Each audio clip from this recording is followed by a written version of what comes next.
There we Okay, brilliant. Okay, so that's that. And so we start again. Okay. Everyone good? Can you see my screen again? Just gonna minimize this. Just give me a thumbs up if you can see the screen. Excellent, thank you. So yeah, today's session is about the kind of leadership we need to help us reverse all the damage we've done to our societies and our planet, and the kind of leadership that will lead us into a better future. And what that looks like. And I would love to have your say on what you think we need.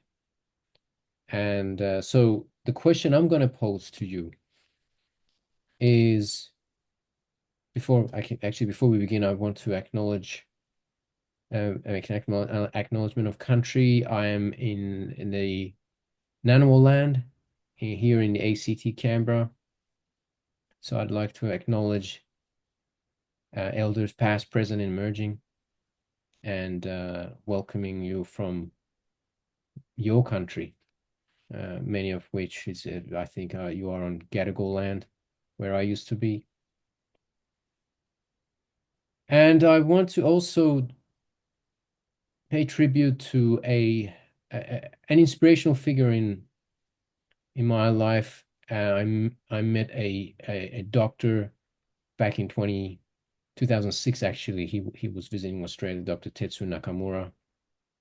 And it's a very inspirational figure. He talked about how he spent the last 4 decades in the worst areas of in Afghanistan, helping people in need, and he's a true servant leader. We don't hear about people like this, but there are people who really are making a difference in our world. We just don't see them on the news. So I just want to acknowledge him. Unfortunately, he passed away in 2019. He was assassinated, and it was a very sad ending to his life. But the Prime Minister of Japan paid tribute to him, and I just wanted to uh, pay tribute to him as well today. Okay, so I'd like you to please kindly scan this QR code. And once you scan this QR code, you will be able to see a uh, a question. A question will come up. So if you can kindly, and I'd like you to answer that question. The question is, if there was one universal goal to aim for by the human race, what would that be? If there was just one goal, what would come to your mind? Just feel connected to the question, the essence of the question, and see what comes up for you when you ask yourself that question. So I'll give you a minute to do that.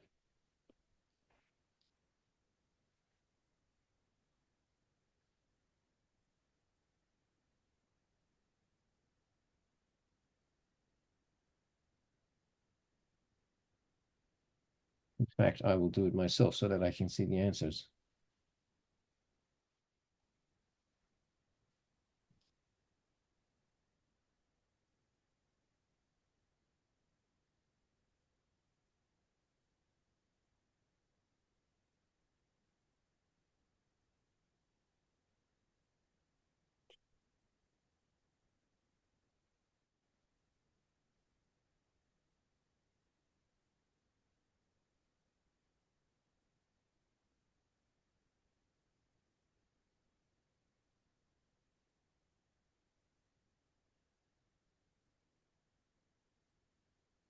Okay, has everyone done that? Now I'm trying to now see how I can actually, again, I think I will struggle trying to find. I'm just going to momentarily stop this so that I can actually be able to get the answer if I can. Okay. So this poll was used at least twice, and this is what everyone who attended the Universal Leadership talk actually shared as a first question. So the one that stood out is universal love, which is right in the middle. So thank you for sharing that.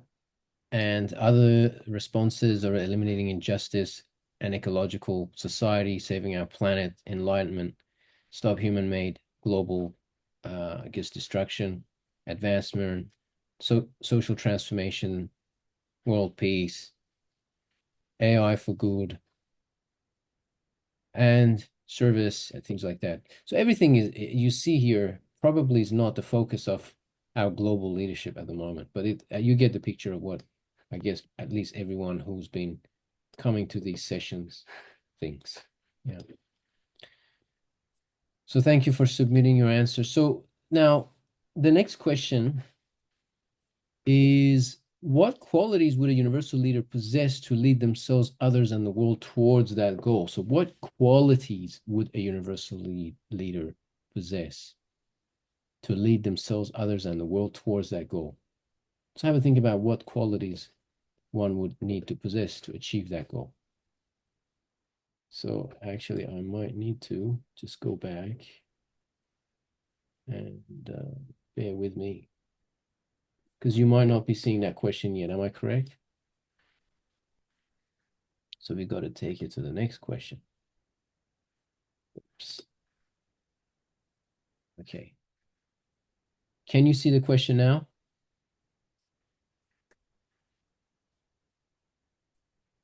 So what qualities would a universal leader possess to lead themselves, others, and the world towards that goal? And I believe you can type more than one answer to this question. So I've got 15 responses so far, but that's including the previous session I ran quite a while back. So think about it. What qualities? And please communicate with me if something's not working, if you have some technical issue and you're unable to access the question, could you please let me know? But since the phone number is going up, I trust that you can access the question. Hassan, can you hear me? Paul, I can hear you now. Yes, I couldn't hear you before. Yeah, I'm actually doing this on a mobile. Don't have access to a laptop at the moment, but it's not working really well for me. I'm trying to do it as best I can. I've put some comments in the chat, so I don't know if you see them or don't see them. I haven't seen them yet, Paul, but I'll load up the chat now. Okay. I think there is something I can see now. Okay, here we go. Yes, I can see your responses, Paul. All good, fantastic. I'll read it Oh, out. Yeah, okay. great. I'm probably a bit time limited. I can probably only do this for another 10 or 15 minutes. Not But a I thought it problem. was important to join, and I'll see No, if I thank can you. type out some more thoughts as well. So I appreciate you joining. I appreciate you joining. Thank you so much. Thank you. Okay, so let's move on, and I'm going to now stop the poll and show you the results. Okay, so this is what we have. Again, we've got about 17 responses, including this group and the previous group. So we've got compassion, empathy, self-awareness, wisdom, integrity, respect, humility, trustworthiness, truthfulness, self-mastery, systems thinking, creative consciousness, determinism. Now I'll read some of Paul's one, tolerance of different opinions. So acceptance, tolerance, as well as perseverance. Fantastic. Thank you. Okay, good. That's wonderful. Thank you so much for sharing your thoughts on these two questions. So now we're gonna move into what themes. What do you notice about this? Can anyone share what you notice about the qualities that we require to create achieve the goals that we are set out to achieve? What do you notice?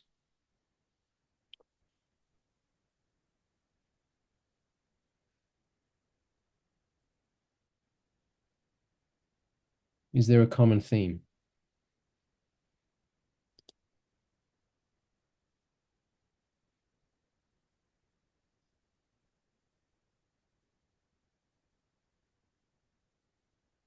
Anyone? They probably would be classified as virtues. Virtues, yes. Yes. Thanks, Conway. Yes. Anything else?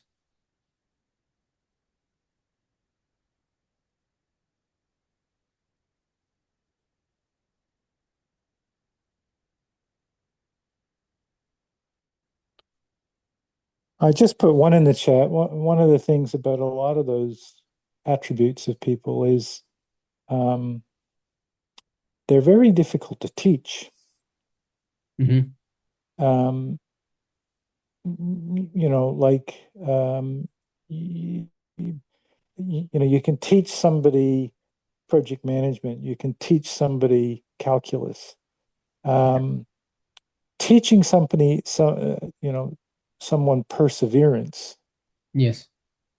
it's it's you almost have to put them into role plays almost, but not even role plays. They have to be the real thing so that they can learn perseverance Absolutely. They have to go through some difficult times to to actually, yeah. So, and I think some of the qualities that leaders require are some of those qualities that, empathy. It's not.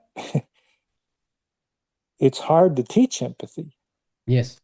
Um, but some people pick it up. Some people have a skill of being empathetic. Some people have a skill of perseverance. But I've never seen a course that Yes. you take. You know Yes. what I I'm mean? glad you raised this because this is really important for what's coming next.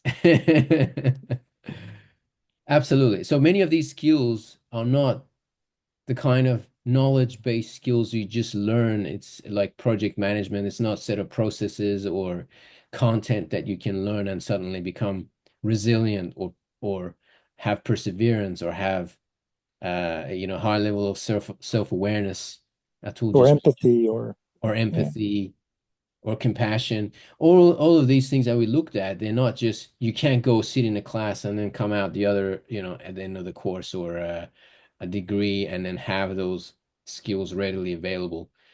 Hmm. And this has been the biggest challenge for me personally teaching leadership over the past years. And Paul, you know this because you're involved in some of our programs at Sydney University. And it's been something I've kind of really had to think hard about and think about what kind of experiential activities I need to bring into the classroom to actually at least give a taste or create an opening. So for many of these very important skills. So and that is going to be the what we're going to talk about for the rest of today, essentially. How do we get there? How do we create that to cultivate that this black box on the left so that we have those observable skills and behaviors. So those behaviors have to be authentic. So there's got to be something happening at a much deeper level so that we have those behaviors be exhibited. So I just want to show you this video.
I think the first question I wanted to ask you is, did you hear the music as well? Oh, you did? Okay. I was like, is there I music? Now, what would you like to express after watching that short clip of the history of the universe, from the Big Bang all the way to where we are today? What what words, or what feelings, or what thoughts come up for you just after watching that video?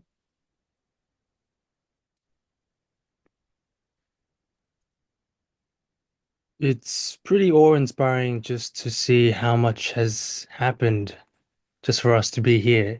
I mean, we really don't take that kind of perspective very often. You know, the whole universe forming of let's say billions of years. Um, but yeah, not to mention the very end of the video, we've only been on this Earth, let alone in the universe for, probably what might seem like seconds or milliseconds in the grand scheme of things. Absolutely. Just a very small fraction of that timeline has been where the existence of the human species, and it's the reason I wanted to show you that, and thanks for sharing that, Conway. And the reason I wanted to show you this clip is because we lose perspective. We lose perspective on life, and we lose perspective on reality. And one thing that is really missing in our leadership development programs, essentially, or just in general in society, is just awareness of that grand scheme of things, a universal perspective on life.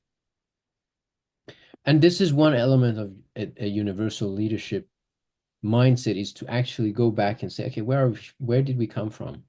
Where are we now? Where do we want to go? And really rethink about what it is that it's most important in our own lives, in our personal lives, in our professional lives, in our organizations, in our society, in our countries. What we need to bring focus on. What is the most important thing? So, one of the things that Anatol mentioned, that self-awareness, and awareness is really central to all of this.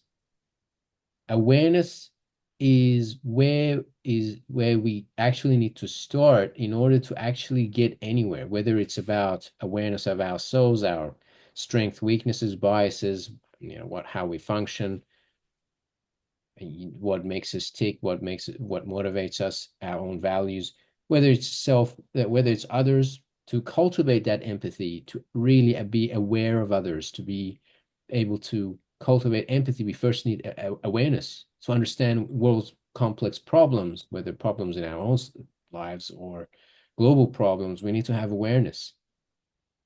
So central to this leadership paradigm, or universal leadership paradigm, is awareness. And a question I can ask you is, if we think about all the challenges we face today, are there any problems in the world that would not require awareness as the starting point? Can you think of anything that wouldn't require awareness? So I'll be curious.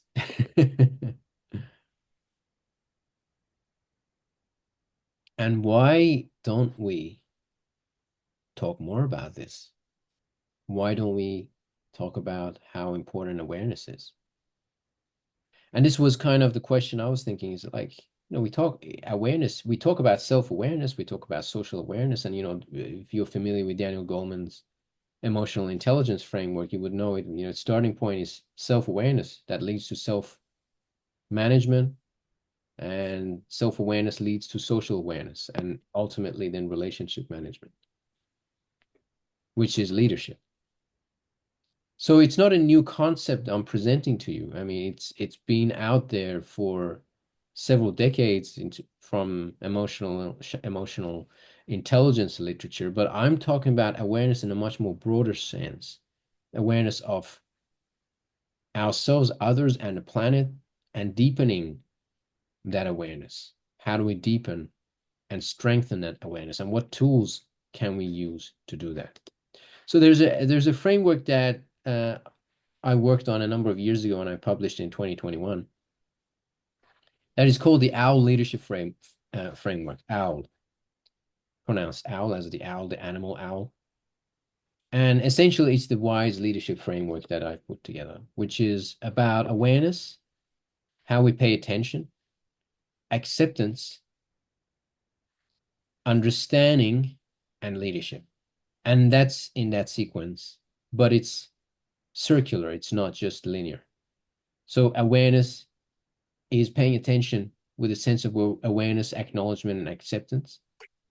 That leads us to understanding things better. So, and I'll show you the framework, but ultimately, it is about starting with awareness, accepting things as they are because things are as they are. I mean, we can't resist reality. We just create more suffering. And this concept is embedded into the Buddhist practice of mindfulness, where you pay attention to self and the environment non-judgmentally, attentively, but through a non-judgmental attention. So that acceptance piece is important because if the acceptance is not there, there's constant turmoil, inner turmoil that leads to suffering and keeps us stuck in problems. So when we accept things as they are, we begin to cultivate a sense of understanding. And an attitude that becomes really helpful here is a sense of curiosity to understand. But we can't become curious unless we accept things as they are. So that acceptance piece is the precondition to understanding with a sense of curiosity. And once we have a deeper understanding, then we can lead. Now, that can apply to self, so self-awareness, self-acceptance, self-awareness and self-acceptance that leads to self-understanding, understanding ourselves at a deeper level. Instead of turning away from reality of who we are, tuning into the reality of who we are and accepting it as the current condition. Now, it doesn't mean it will stay that way. It may change, and it actually does. But ultimately, once we self-understand ourselves, we can self-lead. And I another, think yes, I think there's there's a group of people out there who understand the problems, may understand the solutions, but I think in some cases they don't care. So you have people in organizations and organizations that treat their employees like cattle, mm, not as human beings almost. Um, I don't know how, um, and I think even in some cases, they they even know what they're doing to their employees, so they're not treating them well. They know they're not treating them well, but they're playing a different game. I want to be the CEO. I want to do this. I want to do that. And while they may um, understand what they're doing or be cognizant of what they're doing, for some reason they don't care. mm, They just walk in and say, I want this done by Monday. You have no choice. I don't care if you work on the weekend or not. I don't care if you're missing your kid's recital. You're going to have it ready for me on Monday. Otherwise, you're fired. So I think there's a fair number of people out there that are like that. yes, I don't know. I don't know why they're like that. What happened to them in the past that caused them to be like that? But you certainly have a group of people, and if you're going to try to um, change that approach to make them, there's got to be some process that they've got to go through. I don't know what it is. yes. I think it's probably one of the keys. I think it's a really important point you've raised, Paul, about people not caring. They may know, but they may not care. And if the care factor is not there, and there's another kind of another framework that we talk about this. But if the care factor is not there, then nothing gets done, right? In terms of helping people or helping organizations, helping increase well-being and Mm. all the things we talked about. Management by fear, right? And I don't think that ever produces any good result. No, that's right. It doesn't.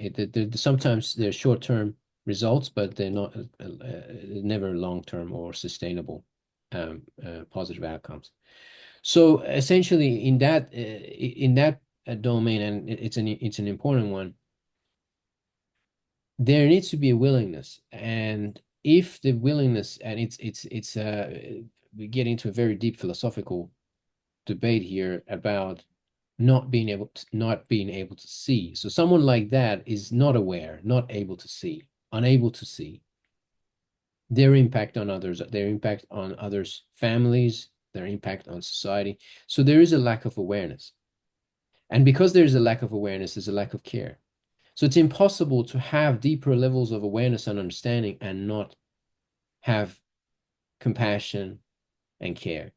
It's impossible. And that's why the awareness piece is important. But the other issue is there's got to be a willingness to become aware, a willingness to understand. And once the leader, even if you think about the most negative leader, has that deeper sense of awareness and understanding, it's impossible for them not to be compassionate and more caring towards their employees' well-being, their employees' families, and the impact that they're having. So the question is, how do we create that willingness, that opening, and how does that happen? And this is a very a kind of I guess it's something probably we won't be able to go deep into that in this session, but ultimately is helping that leader become more aware, ultimately helping them see through communication, through having conversations. And sometimes it requires, not sometimes, but in most cases, it will require a high level of courage for an employee to confront a leader and share with them the impact they're having on their organization, on the people they lead. Because they may still not want to see, they may still turn away, and there's some level of risk involved in doing that. But ultimately, if we are thinking, or we do want genuine, authentic care in our leaders, we have no choice but to make them more aware. It's impossible to get the care factor if we do not make our leaders aware of the impact they're having on the people and the planet, or whatever negative impact they're having, because in most cases, leaders are blind to it.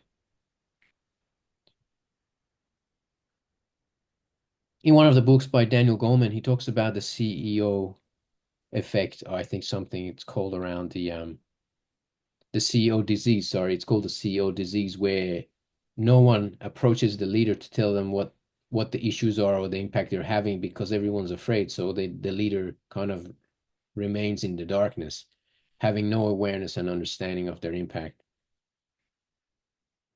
And so there's no opportunity for them to actually do anything about the problems, or the way how their behavior and the lack of care is impacting others.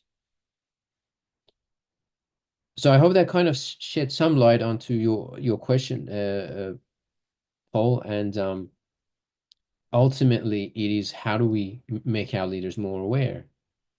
And maybe, yes, maybe they will still not care, because if the level of blindness is so severe, because by choice they may not want to see, and that is certainly a possibility. So ultimately, what we're talking about is, it requires a willingness to look, a willingness to cultivate a sense of awareness and understanding of ourselves, of others, of society, of our environment, the impact that we are having. and so we can lead more effectively. And essentially, that framework just expands into the complex, volatile, uncertain, chaotic, ambiguous world that we live in. Now, some people don't like the word VUCA, which is a kind of a word that was coined in the military in the 90s, but at the moment, I just use it to mean that our world is complex, and complexity awareness essentially is what this is about. So we can replace VUCA with complexity, if that makes it easier to digest. So that's the OWL framework, but let's go back to the universal leadership that we were talking about. So there are 12 dimensions that I wanted to share with you today, and these are evolving, and I'd love to get your feedback on them, because they're not set in stone, but they're things that from literature, from research, from insight, uh, these 12 dimensions, I believe, would really make a Sorry, difference. son. I just had a very quick question about your previous slide. Yes. Um, why did you have why did you have awareness, acceptance, understanding, and leadership first rather than self versions of those first? Uh, Sorry, do you mean why we have the left side first? Yeah, rather than, self-awareness, self-acceptance first. No, so okay. So they are how we call meta factors. So awareness applied to self, awareness applied to society, awareness applied to our complex world, right? So the awareness, so the first column in this diagram is it's not really part of the diagram. It's the kind of, in fact, before I used to highlight it as blue and the rest as white, so that it doesn't get mixed up with the rest of the, because they're kind of meta concepts. So acceptance, having acceptance, you can apply it to self, you can apply it to situations, to other people, you can apply it to the world the way it is, accepting the world as it is. Awareness, you can apply it to self, you can apply it to others, you can have deeper understanding of other people, completely bring your focus onto someone, being really attentive to them. And as a result of that, you develop empathy and care. Does that kind of make sense? Yeah, I see now. Thanks for that. Yeah. So essentially, the left side considered as almost like the meta aspect of all and the application into the domain of self, others, and the wider, more complex world that we're living.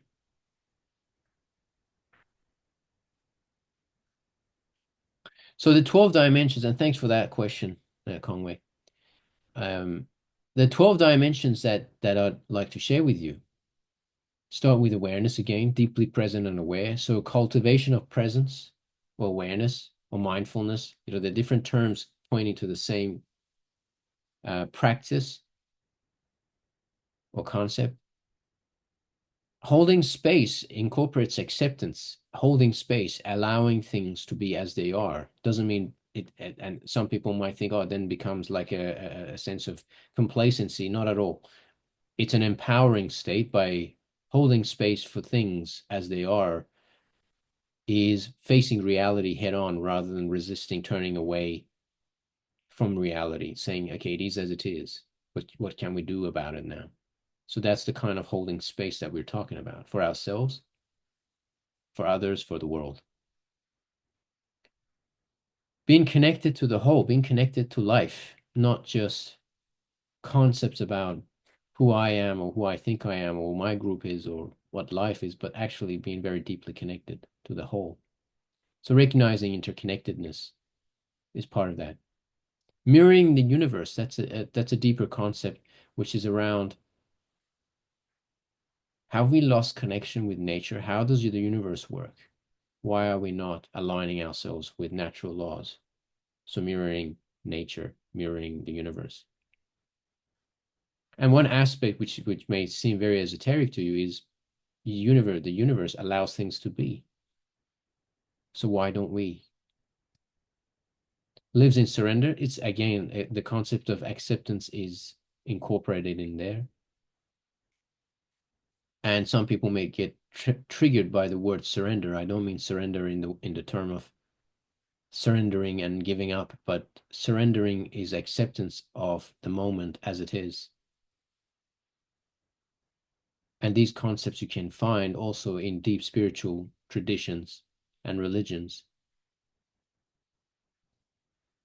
to cultivate a sense of acceptance of reality. So the other one is called is custodianship, a sense of care, care for self, others, the world. Again, these all emanate from presence or awareness. So all of these other dimensions actually arise from awareness. Again, custodianship is awareness of our deep connectedness with each other, with life, with the planet. And by cultivate awareness, we can arrive at that level of custodianship, which is also an indigenous, very important indigenous concept, that we don't own anything, but we are caretakers of life, of land, of each other. A sense of curious inquiry, being curious about why things are the way they are, that allows us to understand problems at a much deeper level, understand the root cause of problems. Universal perspective taking, being able to take perspective from different places, from not just our own perspective, but others, and from also a universal perspective. So the higher we go, like we call it the bird's eye view, but seeing situations from a much higher perspective, and be able to shift our perspective in different ways.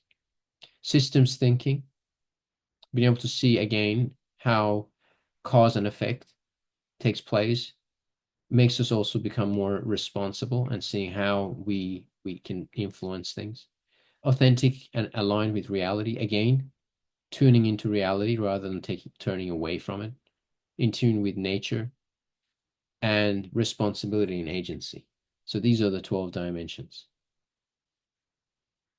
And I'd like you to think about what might be missing, because this is quite subjective in a lot of ways. But if you think that there is something missing here, please share it with me. So again, being aware is this sense of self-awareness, deeply aware of ourselves. Acceptance comes into play here, openness, systems thinking again. Now, each of these attitudes and ways of being, or cultivate these ways of being, rather than it's less about behavior, it's more about cultivation at a much deeper level. Awareness. They have certain outcomes. So the consequence of presence is that we have a deeper awareness and understanding of root causes of problems. Then we can tackle things at the root cause rather than surface level solutions to problems, which are not sustainable. And this can be done through just being aware of our own breath and body, which is as a starting point. The other aspect is care and compassion. So care and compassion arises from that awareness, and a sense of custodianship also arises from that presence. So an exercise in presence. What do you think is an exercise in presence? Has anyone done mindfulness meditation? So maybe let's take a 30-second practice in presence.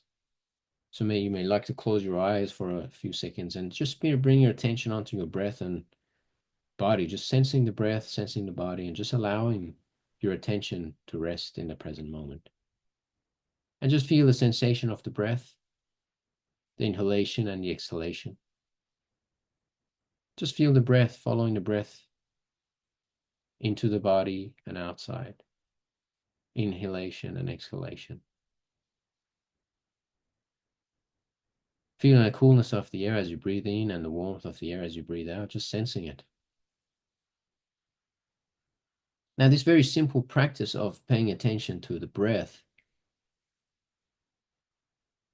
and expanding this awareness into the rest of the body, into the sensations throughout the body, actually is a very powerful practice in presence. And as you do that, your self-awareness is increased. You have more awareness of yourself.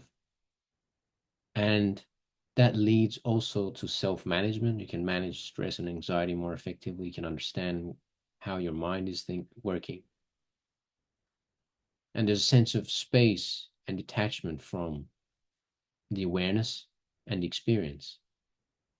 And so you can cultivate this, and you can practice this at any time and anywhere throughout your day, night, by simply paying attention to the breath,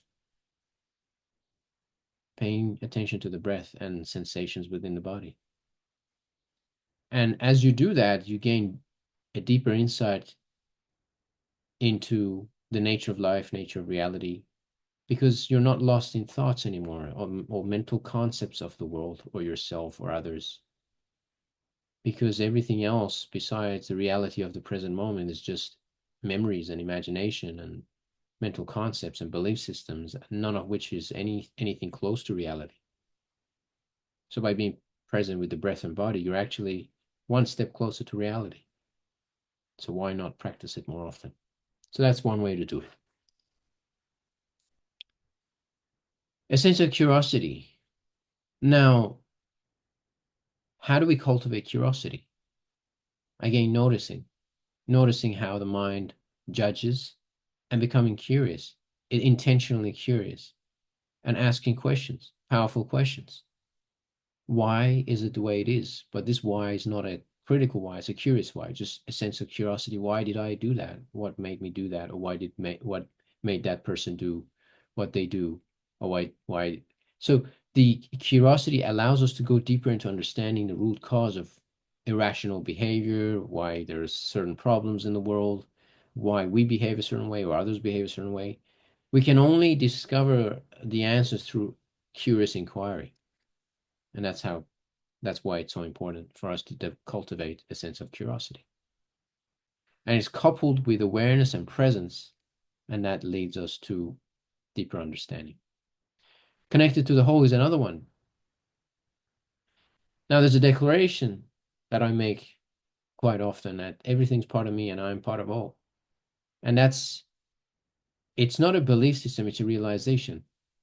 Again, through awareness, it's easier to come up with that conclusion rather than just adopting that without that sense of awareness. All of these are byproduct of deepening our awareness.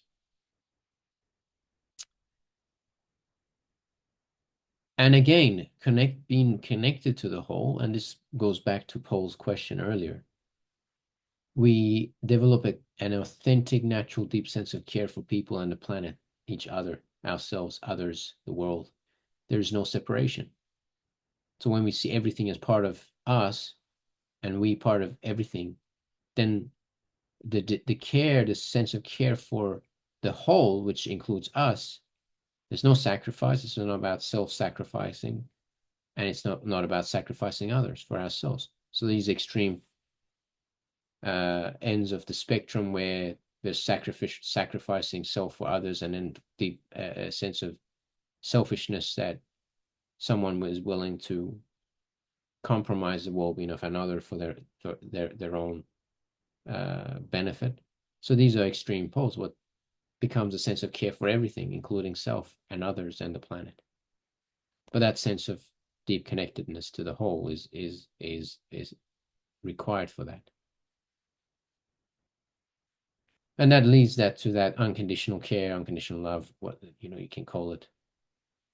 And that transforms our world. First our relationships, our teams, our relations with others around us, our teams, our organizations, and then wider society. Authenticity and alignment with reality is aligning with the truth of the matter. Being a truth seeker, it's about truth. And it doesn't mean that we will always discover the truth, but it just means that we have the desire to seek the truth and continuously do so. Mirroring the universe is vast, spacious, accepting, it's harmonious, it's peaceful, it's compassionate. It's mirroring those qualities. Living in surrender, befriending every moment. Not resisting reality, but accepting it. So with that, you become aware of other natural laws, laws of impermanence, the law of opposites or balance, the law of interconnectedness, the law of contagion. All of these are byproducts of deeper levels of awareness. Custodianship. Again, since everything's part of me and I'm part of everything, then I'm responsible for the well-being of myself, people, and the planet, well-being of the whole. So there's an identity shift between me and mine to I am the custodian. So custodianship becomes the primary identity. And from there, you have other aspects of custodianship, which is servant leadership.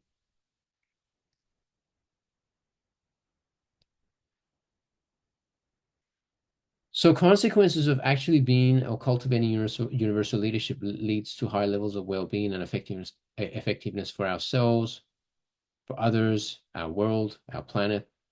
And that's essentially what this is all about. So we've got a 12-month Universal Leadership Mastermind program that we're working on at the moment. Again, this is something we're working on, and it will become available. And there's also a Universal Leadership Japan program which is coming up in March, which is going to be set in the town of Gunma in Kanra at this beautiful center in which was recently opened, the Conroe Wise Acres. And it will take place between 24th of March to 27th of March this year in Gunma primarily. We meet in Tokyo, but we go to Gunma. There'll be workshops, there'll be cultural immersion experiences, networking opportunities, and it's fully funded. That includes accommodation, meals, transport, and workshops and activity costs, everything in one package. We also have other facilitators in the program. Ishin Hirose, Japanese Zen monk who is expert in Zazen meditation, will guide us through. We'll actually go and visit the temple there. And also as part of that experience, we do Daruma painting, which is a very mindfulness. It's a mindfulness painting activity to set goals, but also create balance and presence at the same time.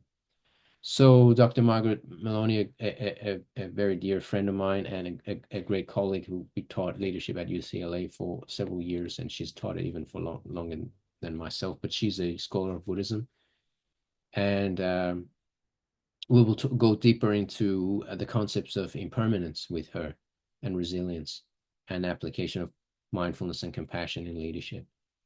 Dr. Fons Trompenaars will join us. He's a world-renowned organizational theorist. He's worked, he's written a really famous book called Riding the Waves of Culture. And he's, but in this particular session with Fons, we'll look at the reconciliation of opposites. It's part of that universal theme of not this or the other, but actually combining perspectives. And so Fons is also a dear friend, and he's very passionate about this concept that we will be working on, and also servant leadership. Chizuru Shimzu is a master tea ceremony. It's a master of tea ceremony, and she's also a first-class kimono advisor. So she'll bring deep culture insights into her teachings, and we'll look at the art of tea ceremony.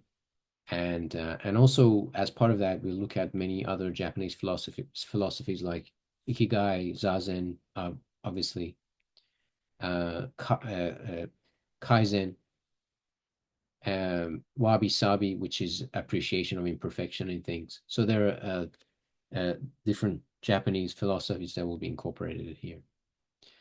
So day one, this is what it looks like. We arrive in Takasaki Station, which is in Gunma from Tokyo. So that we meet in Tokyo and then going to Takasaki, which takes about less than an hour by bullet train. So we'll have lunch in Kanra, and then we visit the Japanese garden Rakusan. The background of these slides, this slide and the previous one is actually Rakusan. There'll be a matcha tea ceremony there, experience with Chizuru Shimizu. And then we go back to Takasaki by bus, and then there'll be a special dinner, Japanese fusion.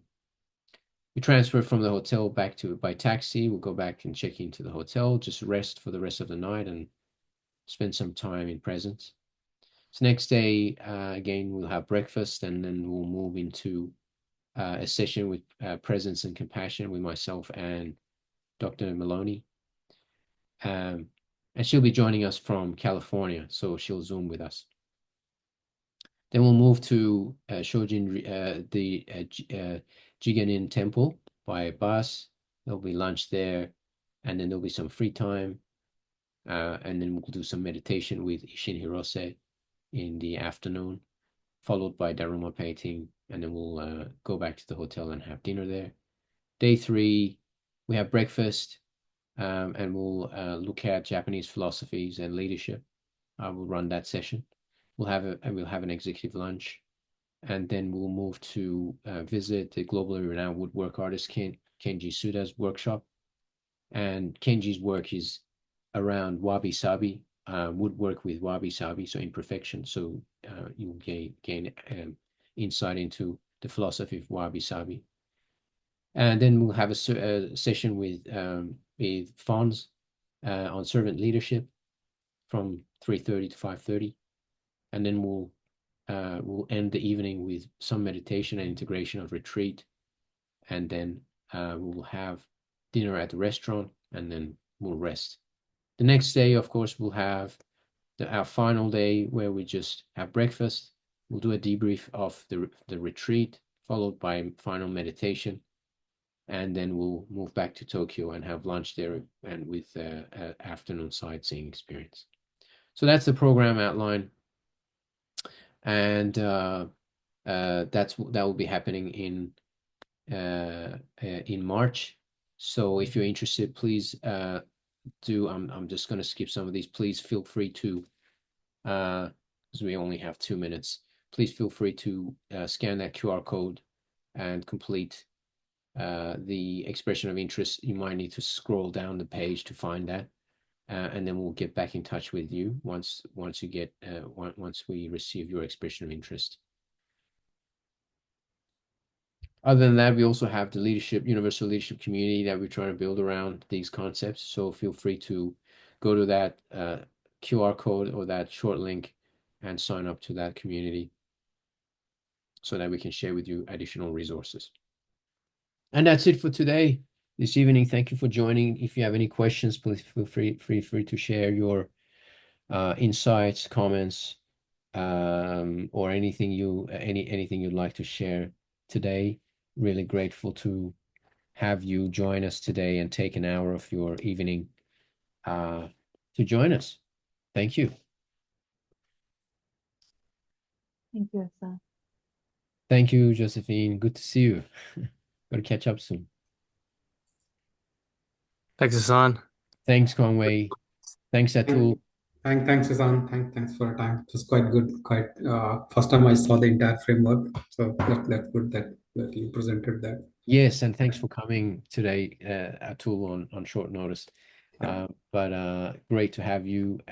Thanks, Lucia, joining. Thanks, Raz. I think Raz is commuting. Thank you. Thank you so much. Thanks, everybody. Have a great night. You too. Bye. Bye-bye.